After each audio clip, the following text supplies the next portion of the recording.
నిగ్గదీసి అడిగే మునగాడు.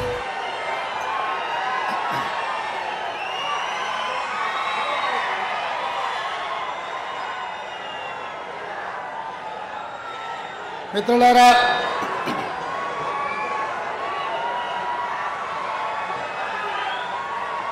సభాధ్యక్షులు, స్థానిక శాసనసభ్యులు పాయం వెంకటేశ్వర్లు గారు, భద్రాచలం కొత్తగూడెం జిల్లా పార్టీ అధ్యక్షులు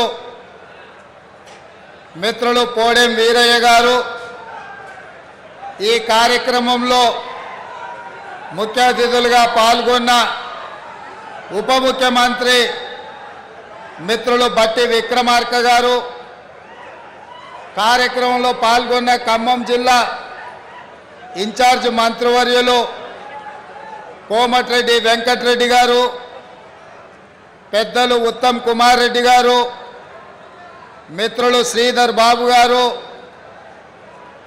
శ్రీమతి సీతక్క గారు, కొండ సురేఖ గారు, పొన్నం ప్రభాకర్ గారు, అదేవిధంగా ఏఐసిసి ఇన్ఛార్జ్ శ్రీమతి దీపాదాస్ మున్షీ గారు, ఏఐసిసి సెక్రటరీ రోహిత్ చౌదరి గారు, ఈనాటి పెళ్లి కొడుకు మిత్రులు మాజీ కేంద్ర మంత్రివర్యులు బలరాం నాయక్ గారు, వేదిక మీద ఉన్న శాసన సభ్యులు, అదేవిధంగా మంత్రివర్యులు తుమ్మల నాగేశ్వరరావు గారు, కాంగ్రెస్ పార్టీ నాయకులు, ప్రాణ సమానులైన పార్టీ కార్యకర్తలందరికీ హృదయపూర్వకంగా నమస్కారాలు, ధన్యవాదాలు. మిత్రులారా, మొట్టమొదటిసారి రాజకీయాలలో భాగంగా 2007లో ఈ ఖమ్మం జిల్లాకు రావడం జరిగింది. దాదాపుగా ఈ 18 సంవత్సరాలలో ఏ రోజు ఎప్పుడొచ్చినా, ఎట్లొచ్చినా, ఎంత కష్టాలలో వచ్చినా ఖమ్మం జిల్లా యువకులు, మా మిత్రులు వేలాది మంది వచ్చి ఇక్కడికి అండగా నిలబడి మీ గుండెల్లో పెట్టి చూసుకుంటున్నందుకు మీకందరికీ మనస్ఫూర్తిగా ధన్యవాదాలు. మిత్రులారా,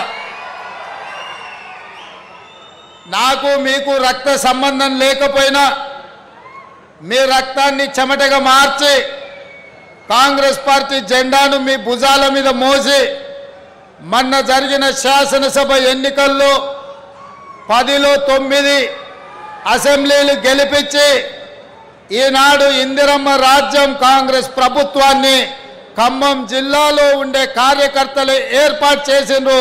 వారికి మనస్ఫూర్తిగా నేను ధన్యవాదాలు తెలియజేయదలుచుకున్న.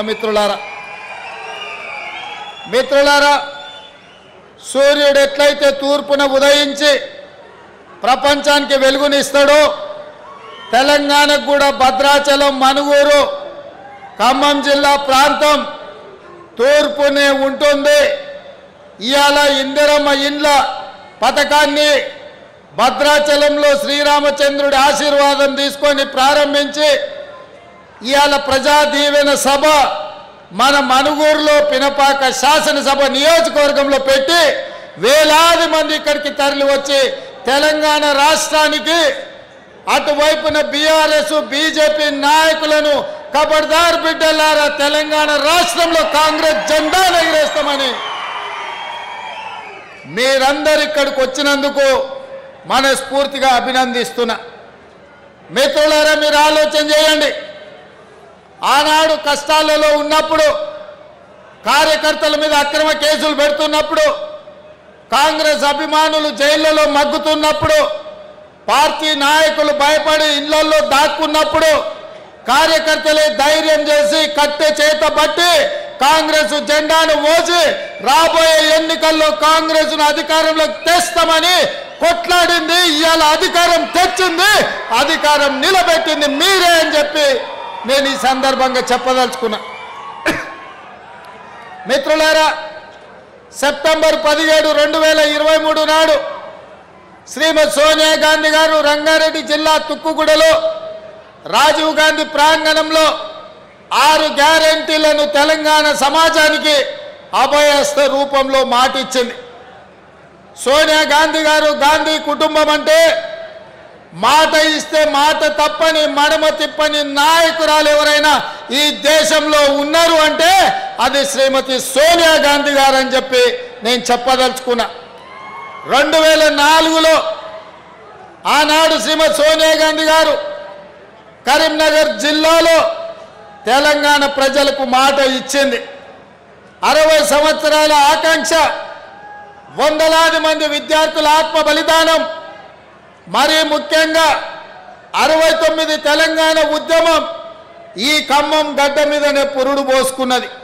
పాల్వంచలో ఒక ఉద్యోగం కోసం మొదలైన ఈ తెలంగాణ ఉద్యమం, ఖమ్మం నుంచే మొదలైన ఈ తెలంగాణ ఉద్యమం ఇవాళ తెలంగాణ రాష్ట్రాన్ని సాధించి సగర్వంగా ఇవాళ మనుగూరులో నిలబడి తెలంగాణ రాష్ట్ర ముఖ్యమంత్రిగా మాట్లాడుతుందంటే ఖమ్మం జిల్లా పోరాటం, ఖమ్మం గడ్డ మీద ఉన్న గాలి, ఈ నేల, ఈ నీరు ఆ ఉద్యమ స్ఫూర్తిని నింపి ఇవాళ తెలంగాణ రాష్ట్రాన్ని సాధించినాం.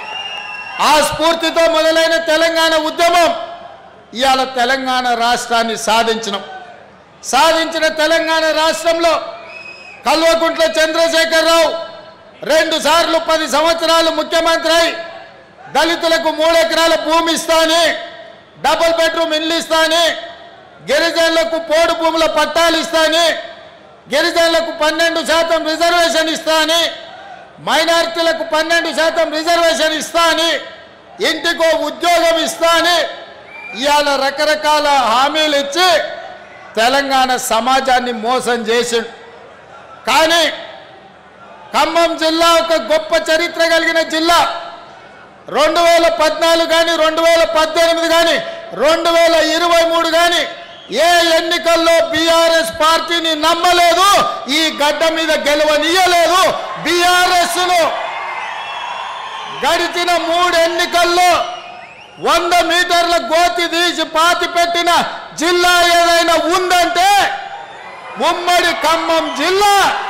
ఈ జిల్లాలో ఉన్న చైతన్యం బీఆర్ఎస్ను బొంద పెట్టించింది. మిత్రులారా, ఇవాళ ఖమ్మం జిల్లా కాంగ్రెస్ పార్టీకి ఎంత ముఖ్యమో మీ జిల్లాకి ఇచ్చిన పదవులను లెక్క పెట్టండి. 9 మంది ఎమ్మెల్యేలు ఉంటే ఇవాళ బట్టి విక్రమార్క గారు ఉప ముఖ్యమంత్రి అయినరు, పొంగులేటి శ్రీనివాసరెడ్డి గారు రెవెన్యూ శాఖ, హౌసింగ్ శాఖ, ప్రచార శాఖ మంత్రి అయినరు, తుమ్మల నాగేశ్వరరావు గారు అత్యంత కీలకమైన వ్యవసాయ శాఖకు మంత్రి అయిన. అంతెందుకు, మొన్న 2 రాజ్యసభ సీట్లుంటే 2 ఒకటి కేంద్ర మాజీ మంత్రివర్యులు శ్రీమతి రేణుకా చౌదరి గారికి కాంగ్రెస్ పార్టీ సోనియమ్మ టికెట్ ఇచ్చి మీ ఖమ్మం జిల్లాకు కాంగ్రెస్లో ప్రత్యేకం ఉంది అని నిరూపించారు. అదే కాదు, మన్మోహన్ సింగ్ గారు ప్రధానమంత్రిగా ఉన్నప్పుడు, సోనియా గాంధీ గారు యూపీఏ చైర్పర్సన్ ఉన్నప్పుడు ఇటు పక్కన రేణుకా చౌదరి గారిని, ఈ పక్కన మహబూబాబాద్ పార్లమెంట్ సభ్యుడు బలరాం నాయకుడు ఒక లంబాడ బిడ్డను కేంద్ర మంత్రుల్ని ఈ జిల్లా నుంచే ఆనాడు 2 చేయడం జరిగింది. ఇవాళ ఇందిరమ్మ ఇండ్లు తెలంగాణ పేదలకు దేవాలయాలు. అట్లాంటి ఇందిరమ్మ ఇండ్ల పథకం 4.5 లక్షల కుటుంబాలకు 22,500 కోట్ల రూపాయలతోని అభయహస్తంలో భాగంగా ఇందిరమ్మ ఇండ్ల సంక్షేమ పథకం ఇవాళ భద్రాచలంలో రాముల వారి ఆశీర్వాదంతో ప్రారంభించుకున్నామంటే ఈ ఖమ్మం జిల్లాకు కాంగ్రెస్ పార్టీ ఇస్తున్న ప్రాధాన్యత, ఖమ్మం జిల్లాలో కాంగ్రెస్ పార్టీకి అండగా ఉన్న మీ ప్రాధాన్యత జాతీయ స్థాయిలో ప్రతి ఒక్కరికి తెలుసు. అందుకే మిత్రులారా, ఈ ప్రజా దీవెన సభ జరగబోయే పార్లమెంట్ ఎన్నికల్లో 4 టికెట్లు ప్రకటిస్తే అందులో బలరాం నాయక్ గారి టికెట్ను సోనియా గాంధీ గారు, మల్లికార్జున్ ఖర్గే గారు, రాహుల్ గాంధీ గారు, ప్రియాంక గాంధీ గారు ఆమోదించి మీ మహబూబాబాద్ పార్లమెంటు టికెట్ని దేశంలోనే 39 టికెట్లు ప్రకటిస్తే మహబూబాబాద్ పార్లమెంటు టికెట్ను కూడా ప్రకటించడం జరిగింది అనంటే ఈ ప్రాంతం పట్ల ఈ కార్యకర్తల పట్ల భట్టి గారి పర్యవేక్షణలో మీ అభిమాన నాయకుడు పొంగులేటి శ్రీనివాసరెడ్డి గారి నేతృత్వంలో 150,000 మెజార్టీతోని మహబూబాబాద్ పార్లమెంటు సీటు గెలవబోతుంది. గెలిపించడానికి మీరందరూ కార్యకర్తలు సంసిద్ధులై మన శాసనసభ ఎన్నికల్లో ఎట్లయితే కృషి చేసిండ్రో రేపు పార్లమెంట్ ఎన్నికల్లో కూడా అట్లనే ప్రతి ఇంటికి పోవాలి, ప్రతి తలుపు తట్టాలి, ప్రతి గుండెకు చేరాలి, సోనియమ్మ సందేశాన్ని చెప్పాలి. ఇందిరమ్మ రాజ్యంలో వచ్చిన 48 గంటల్లోనే ప్రారంభించిన బస్సు పొన్నం ప్రభాకర్ గారి నేతృత్వంలో ఆర్టీసీ బస్సుల్లో ఇప్పటికీ 90 రోజుల్లో 24 కోట్ల ఆడబిడ్డలు బస్సుల్లో ఉచితంగా ప్రయాణం చేసి ఇవాళ తెలంగాణ నలుమూలల ఎక్కడికి పోయినా, భద్రాద్రి రాములవారి దగ్గరికి పోయినా, యాదగిరిగుట్ట లక్ష్మీ నరసింహస్వామి దగ్గరికి పోయినా, సమ్మక్క సార్లమ్మ సీతక్క నియోజకవర్గం ములుగుపోయినా ఆడబిడ్డలు ఉచితంగా ప్రయాణం చేసింది. ఇదే కాదు, ఇవాళ పేదలు వైద్యం అందక దవాఖానలకు వెళ్తే ఆలి మీద ఉన్న తాళి అమ్ముకొని ఉన్న భూములను తాకట్టు పెట్టి వైద్య ఖర్చులు భరించాల్సిన పరిస్థితి ఉండే. అందుకే ఆనాడు డాక్టర్ వైఎస్ రాజశేఖర రెడ్డి గారు మొదలుపెట్టిన రాజీవ్ ఆరోగ్యశ్రీ పథకాన్ని పునరుద్ధరించి ప్రతి పేదవాడికి 10 లక్షల రూపాయలతోని వైద్యాన్ని అందించి పేదల ఆరోగ్యాన్ని ఆదుకోవాలని ఇవాళ మన ప్రభుత్వం ఒక మంచి నిర్ణయం తీసుకొని అమలు చేస్తుంది. ఇవేనా ఇంకా ఆడబిడ్డలకు ఆనాడు కట్టెల పొయ్యితో కన్నీళ్లతో ఆ పొగ ఊపిరితిత్తులకు పోయి క్యాన్సర్ వచ్చి ఆడబిడ్డలు చచ్చిపోతుంటే సోనియమ్మ ఆలోచన చేసి దీపం పథకం ద్వారా ఆడబిడ్డలకు గ్యాస్ పొయ్యి సిలిండర్ ఇచ్చింది. ఆ ఎల్ల పేదలకు అందుబాటులో ఉండడానికి 400 రూపాయలకే సోనియమ్మ సిలిండర్ ఇచ్చింది. కానీ రాష్ట్రంలో కేసీఆర్, కేంద్రంలో నరేంద్ర మోడీ వచ్చి 400 రూపాయలు ఉన్న సిలిండర్ని 1200 రూపాయలకు పెంచి ఆడబిడ్డల సొమ్ము దోచుకొని పాపానికి ఒడిగడుతుంటే ఈ పాపాల భైరవులను శిక్షించడానికి ఆడబిడ్డలను ఆదుకోవడానికి సోనియమ్మ 6 గ్యారెంటీలలో భాగంగా తెలంగాణ ఆడబిడ్డలకు మాట ఇచ్చింది. ఇందిరమ్మ రాజ్యం ఏర్పడి కాంగ్రెస్ ప్రభుత్వంలో 500 రూపాయలకే మీకు సిలిండర్ ఇస్తామని మొన్నటికి మొన్న చేవెళ్లలో 500 రూపాయలకే పేదవాళ్ళకి ఇంటి దగ్గర సిలిండర్ ఇచ్చే సంక్షేమ పథకాన్ని అమలు చేసి ఇవాళ ఆడబిడ్డల కన్నీళ్లు తీర్చే పని మన ప్రభుత్వం చేస్తుంది. పెద్ద ఎత్తున ఈ పథకాన్ని అమలు చేస్తున్నందుకు కార్యకర్తలందరూ కూడా చప్పట్లతోని కేసీఆర్ గుండెలు బలగొట్టాలి. అదేవిధంగా వ్యవసాయం ఉన్న వాళ్ళకే ఉచిత కరెంటు, భూమి ఉంటేనే కరెంటు ఉచితంగా ఇస్తారా సార్? భూమి లేని పేద వాళ్లకు ఇంటి కరెంటు బిల్లులు ఉన్న ఆస్తి అమ్ముకునే పరిస్థితి ఉందని మా పాదయాత్రలో చెప్పింది. అది భట్టి గారు ఆదిలాబాద్ నుంచి ఖమ్మం వరకు చేసిన పాదయాత్ర కావచ్చు, నేను కూడా పాదయాత్రలో ఖమ్మం జిల్లాలో తిరిగినప్పుడు కావచ్చు, పేదలందరూ మా దృష్టికి తీసుకొచ్చారు. అవును, నిజమే కదా, పేదవాళ్ళు చెప్తున్నది భూమి లేని పేదలను కూడా ఆదుకోవాల్సిన బాధ్యత మా ప్రభుత్వం మీద ఉన్నది కదా. అందుకే ఇందిరమ్మ రాజ్యంలో ప్రతి పేదవాడికి మేలు జరగాలి అంటే ప్రతి తెల్ల రేషన్ కార్డు ఉన్న పేదవాడి ఇంటికి 200 యూనిట్లు ఉచిత కరెంటు ఇవ్వాలని, 0 బిల్లులు మీ ఇంటికి పంపాలని, మీ కళ్ళల్లో వెలుగులు, మీ గుండెల్లో ఆనందం చూడాలని విద్యుత్ శాఖ మంత్రిగా భట్టి విక్రమార్క గారు 0 బిల్లులు ఇచ్చి ఇవాళ పేదల ఇండ్లకు ఉచిత కరెంటు పథకాన్ని అమలు చేసిన మిత్రులారా.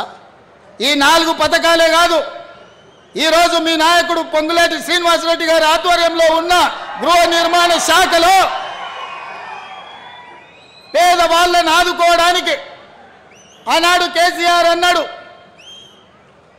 ఇందిరమ్మ ఇండ్లు వద్దు, అవి డబ్బా ఇండ్లు, డబుల్ బెడ్రూమ్ ఇల్లే ముద్దు, ప్రతి పేదవాడికి డబుల్ బెడ్రూమ్ ఇల్లు ఇస్తాం. కొడుకు కోడలు ఉంటే ఆడవంటారు, పండుగ పూట బిడ్డ అల్లుడు వస్తే యాడ ఉంటారు, గొర్రె పిల్లను మేక పిల్లను ఉంటే యాడ కట్టేస్తారని యాస భాషలతో ప్రజలకు మాట ఇచ్చిండు. మరి 10 ఏళ్ళల్లో ఈడున్న అందరినీ గ్రామాలలో ఆడుతున్నా, మీకు ఎవరికైనా డబుల్ బెడ్రూమ్ ఇల్లు ఇచ్చిండా? ఎవరికైనా డబుల్ బెడ్రూమ్ ఇల్లు ఇచ్చిండా? మరి ఎవరికి డబుల్ బెడ్రూమ్ ఇవ్వకపోతే 10 ఏళ్ళు ఈ ప్రజలు ఇల్లు లేకుండా ఉండాల్సిందేనా? కేసీఆర్ ముఖ్యమంత్రి అయినప్పుడు 10 ఏళ్ళ పిల్లగాడు లాగు తోడుకున్నాడు, ఇవాళ పాయింట్ వేసుకొని పంచ కట్టుకొని పెళ్లి చేసుకొని పిల్లల్ని కంటున్నాడు. మళ్ళీ వాళ్ళకి ఇల్లు అక్కర్లేదా? అందుకే ఇవాళ ఇల్లు లేని పేదవాడికి, పెళ్ళైన ప్రతి పిల్లవాడికి ఇందిరమ్మ ఇల్లు ఇవ్వాలని 4.5 లక్షల ఇల్లు 22,500 కోట్లతోటి ఇవాళ భద్రాచలంలో మీ పేదలను ఆదుకోవడానికి, మీ పేదల ఆత్మగౌరవంతో బ్రతకడానికి మీ ఇల్లు మీకుండాలి. మీ ఇంటి ముందర మీరు కూర్చేసుకొని కాళ్ళ మీద కాలేసుకొని కూర్చోవాలి అని ఇవాళ ఇందిరమ్మ ఇండ్ల పథకాన్ని ఇవాళ మీ ప్రాంతంలో ఖమ్మం జిల్లాలో ప్రారంభించిన మిత్రులారా, ఇవాళ మేం మంచి చేస్తుంటే చూడబుద్ధి కాక, చూసి ఓర్వలేక రోజు శాపనార్థాలు పెడుతున్నారు తండ్రి కొడుకులు, మామ అల్లుడు, అయ్యా బిడ్డ అందరూ. నేను అడగదలుచుకున్న మిత్రులారా, ఉట్టి మీద ఉన్న పాల కోసం కింద ఉన్న పిల్లి శాపనార్థాలు పెడితే ఉట్టి తెగుతుందా? ఉట్టి తెగుతుందా? ఇవాళ వాళ్ళు నీతులు చెప్తారు మీరు ఇచ్చిన హామీలు అమలు చేయండి అని. మరి మీరు ఇచ్చిన హామీలు 10 ఏళ్ళు అయింది, సిగ్గులేనోడా కేటీఆర్ ఏనాడన్నా ఆలోచన చేసినవా? నీ అయ్యాన్ని అడిగినవా ఎప్పుడైనా ఇంటికి వెళ్ళి? ఇవాళ 90 రోజుల్లోనే ఇందిరమ్మ రాజ్యంలో 1,00,000 కోట్లాది ఆడబిడ్డలు బస్సుల్లో ఉచితంగా ప్రయాణం చేస్తున్నారు. పేదలకు రాజీవ్ ఆరోగ్యశ్రీ పథకం అమలు అవుతుంది. పేదలకు ఇవాళ 500 రూపాయలకే ఆడబిడ్డలకు సిలిండర్ అందిస్తున్నాం. పేదలకు ఇవాళ 200 యూనిట్లు ఉచితంగా ఇంటి విద్యుత్ ఇస్తున్నాం. ఇవాళ పేదలకు 5 లక్షల రూపాయలతోటి ఇందిరమ్మ ఇల్లు కట్టుకోనికే కాంగ్రెస్ పార్టీ పనిచేసింది. ఇదే కాదు, 90 రోజుల్లో 30,000 ఉద్యోగాలు నిరుద్యోగ యువకులకు అందించి, ఉద్యోగాలు లేక ఉపాధి రాక దిల్సుఖ్ నగర్లను, అశోక్ నగర్లను, అమీర్పేట్లను, కుక్కట్పల్లిలను వివిధ చౌరస్తాల తల్లిదండ్రులకు ఊరుకొచ్చి ముఖం చూపించుకోలేక రూపాయి కూడబెట్టి ఉపాధి హామీ కూలీ పైసలు పెట్టి తల్లిదండ్రులు పిల్లల్ని పట్నం పంపి చదివిస్తే కొలువులు రాక, పరీక్షలు పెట్టక, పెట్టిన పరీక్షల ప్రశ్నపత్రాలు జిరాక్స్ సెంటర్ల పల్లి బఠానీలకు అమ్ముతుంటే ఆ దుఃఖంతో పిల్లలు ఆత్మహత్యలు చేసుకుంటే ఈ గాడిద కొడుకులు ఒక్క రోజైనా చచ్చిపోయిన వాళ్ళని పలకరించిందా అని నేను అడుగుతున్నా. సిగ్గు కాకుండా హరీష్ రావు మాట్లాడుతుండు. నేను మొన్న కూడా ఇవాళ కూడా చెప్తున్నా, దూలం లెక్క పెరిగింది కానీ దూడకున్న బుద్ధి కూడా లేదయా. ఇక వాళ్ళ బామ్మాడుతున్నాడు, ఇక ఆయన చాలా మాట్లాడుతుడు. ఆ పేడమూతి బోడలింగానికి నేను చెప్పదలుచుకున్నా, అరే సన్నాసి, మీ ఇద్దరిని బిల్లారంగా అన్నాం. బీఆర్ఎస్ అంటేనే బిల్లారంగా సమితిరా, దొంగలరా, తోడు దొంగలరా మీరంతా. ఈ రాష్ట్రాన్ని దేశాన్ని కొల్లగొట్టిన దొంగలరా. మీ అయ్యొక్క చార్లెస్ శోభారాజురా ఈ రాష్ట్రాన్ని దేశాన్ని అంతర్జాతీయ స్థాయిలో పరువు తీసి కాళేశ్వరాన్ని కూలగొట్టి మేడిగడ్డ మేడిపండై అన్నారం ఇవాళ పగిలిపోయి సుందిళ్ళ సంకనాకడానికి పోయిందిరా మీ పాపాల పణ్యమే. ఇట్లాంటి పాపాలు చేసి ఇలా రాజీవ్ సాగర్, ఇందిరాసాగర్ ప్రాజెక్టులు మనం కట్టే సీతారామ ప్రాజెక్టు, భక్తరామదాసు ప్రాజెక్టు అని పేర్లు మార్చి 1000 కోట్లు కొల్లగొట్టి ఖమ్మం జిల్లాకి ఇవాళ తాగడానికి నీళ్లు లేని పరిస్థితులు కల్పించిన దరిద్రులారా, మీరు వచ్చి మా గురించి మాట్లాడే. ఇక మీ జిల్లాల వాళ్ళకు చపరాశి ఉన్నాడు, ఒంటికన్ను శివరాసన్. ఒంటికన్ను శివరాసన్ ఎవరో తెలుసు కదా మీ జిల్లాలో. మరి ఇప్పుడు ఆయన ఏడున్నాడో, అంతకుముందు నీలిగిండు, మన వాళ్ళ మీద కేసులు పెట్టిండు ఇవాళ. అందుకే మిత్రులారా, మీరు ఆలోచన చేయండి. బీఆర్ఎస్ బీజేపీ కుమ్ముక్కైంది. ఇవాళ వాళ్ళిద్దరు ఒక్కటై కాంగ్రెస్ను ఓడించాలని కుట్రలు చేస్తారు. బీజేపీలు 9 సీట్లు ప్రకటించారు. బీఆర్ఎస్ వాళ్ళు ఆ సీట్లలో అభ్యర్థులను ఎవరిని ప్రకటిస్తలేరు, ఎందుకంటే వాళ్ళు పోయి ప్రచారం చేసుకోవాలి. బీఆర్ఎస్ వాడు కూడా 4 సీట్లు ప్రకటించాడు, ఆడ కూడా బీజేపీ వాడు టికెట్లు ప్రకటిస్తలేడు. వీళ్ళ అవగాహన ఎట్లుందో చూడండి. ఎందుక నామనాగేశ్వరరావు టికెట్ ఇవ్వవా? ఖమ్మం జిల్లాలో ఎందుకో ప్రకటించలేదు? ఎందుకు ప్రకటించలే? నీ పార్టీ దిక్కు లేదా? ఈ పక్కలే మహబూబాబాదులో మాలోతు కవిత గారు మీ సిట్టింగ్ ఎంపీ కదా, ఆమె టికెట్ ఇవ్వవా? ఆమెను ఎందుకు ప్రకటించలే? హరీష్ రావు అదే విధంగా కేసీఆర్ ఉన్న మెదక్ జిల్లాలో మీకు అభ్యర్థి దొరకలేదా? సంకనాక్తుండ్రా మెదక్ జిల్లా పార్లమెంట్ అభ్యర్థిని ఎందుకు మీరు ప్రకటించలే? నిజామాబాద్లో నీ బిడ్డనే పోటీ చేసింది కదా పోయినసారి, ఈసారి నీ బిడ్డకు నిజామాబాద్లో టికెట్ ఇయ్యవా? మళ్ళీ అక్కడి జనాలు బండకేసి కొడతారని నీకు అనుమానం వచ్చిందా? ఆలుగడ్డ శ్రీనివాస్ యాదవ్ మొన్నటి వరకు నీకు మంత్రే ఉండే కదా, సికింద్రాబాద్ మళ్ళీ ఎందుకు ఆయన కొడుకు ఆయనకు టికెట్ ఇయ్యలేదు ఎందుకని నేను అడుగుతున్నా. అంటే ఇవాళ కలిసి కనిపిస్తే తెలంగాణ ప్రజలు చెప్పుతో కొడతారని చీకట్ల ఒప్పందం చేసుకొని ఒకడు అలాయి బలాయి చేసుకొని మోడీ కేడీ కలిసి కాంగ్రెస్ పార్టీ మీద కుట్ర చేస్తారు. ఎందుకంటే తెలంగాణలో ఇవాళ ఇందిరమ్మ రాజ్యంలో అభయహస్తం పథకాలు అమలు చేస్తుంటే 14 సీట్లు స్పష్టంగా కాంగ్రెస్ గెలుస్తుంది. తెలంగాణ గడ్డ మీద కాంగ్రెస్ జెండా ఎగురుతుందని గుర్తించింది కాబట్టే ఇవాళ ఇద్దరు కలిసి కుట్ర చేస్తున్నారు. రోజుకోసారి డాక్టర్ లక్ష్మణ్ అంటున్నాడు ఎన్నికలు అయిన తర్వాత ఈ ప్రభుత్వం ఉండదని. నేను అడగదలుచుకున్న డాక్టర్ లక్ష్మణ్, అయ్యా నీ దగ్గర ఉన్నది 8తో ప్రభుత్వాన్ని ఎట్లా ఏర్పాటు చేస్తావు చెప్పని నేను అడుగుతున్నా. అంటే బీఆర్ఎస్ బీజేపీ ఒక్కటై కుమ్ముకై కుట్ర చేసి ఈ ప్రభుత్వాన్ని పడగొట్టాలన్న ఆలోచన చేస్తున్నారు. అందుకే బీఆర్ఎస్ ఎమ్మెల్యేలు చాలా మంది అన్న ఇందిరమ్మ రాజ్యం ఉండాలి, ఇన్నేళ్ళు మేము ఆ పార్టీలు ఉన్నా ఒక్కరోజు కూడా ముఖ్యమంత్రి మా గల్వలే, మా మాట వినలే, ఆయన ఎట్లుంటాడో మేము చూడలేదు. కానీ మీ ప్రభుత్వం వచ్చిన తర్వాత మీ మంత్రులు సచివాలయంలో ఉండరు, మీరు ఇంటికి వచ్చినా కలుస్తున్నారు, సచివాలయంలో కలుస్తున్నారు, పేదల్ని కలుస్తున్నారు, కార్యకర్తల్ని కలుస్తున్నారు, ఆడబిడ్డల్ని కలుస్తున్నారు, అధికారులను కలుస్తున్నారు, సమీక్షలు చేస్తున్నారు, అభివృద్ధి చేస్తున్నారు. 5 ఏళ్ళు మీ ప్రభుత్వాన్ని కాపాడే బాధ్యత మాది అని బీఆర్ఎస్ ఎమ్మెల్యేలు వచ్చి అందరు నాకు కలిసి చెప్పిపోతున్నారు. ఒకవేళ నేను అనుకుంటే గేట్లు తెరిస్తే కేసీఆర్ నువ్వు నీ అల్లుడు నీ ఇంటోళ్ళు తప్ప మొత్తం కాంగ్రెస్ పార్టీ కండువ కప్పుకొని ఇందిరమ్మ రాజ్యాన్ని కాంగ్రెస్ ప్రభుత్వానికి అండగా నిలబడతారు. ఇవాళ మన మిత్రుడు వెంకట్రావు గారు కూడా ఇక్కడికి వచ్చి మనకు మద్దతుగా నిలబడ్డాడు. అంటే మేము మర్యాదపూర్వకంగా రాజకీయ నీతిజ్ఞతో ఇవాళ రాజకీయాలు చేయాలనుకుంటున్నాం. మీరు మా ప్రభుత్వాన్ని పడగొట్టాలనే కుట్ర మోడీ కేడీ కలిసి చేస్తే చూస్తూ ఊరుకుంటామని అనుకోకండి. మాకు తెలుసు, లోతు తెలుసు, ఎత్తు తెలుసు, పెడితే ఎక్కడికి వెళ్ళుతో కూడా తెలుసు బిడ్డ మాకు.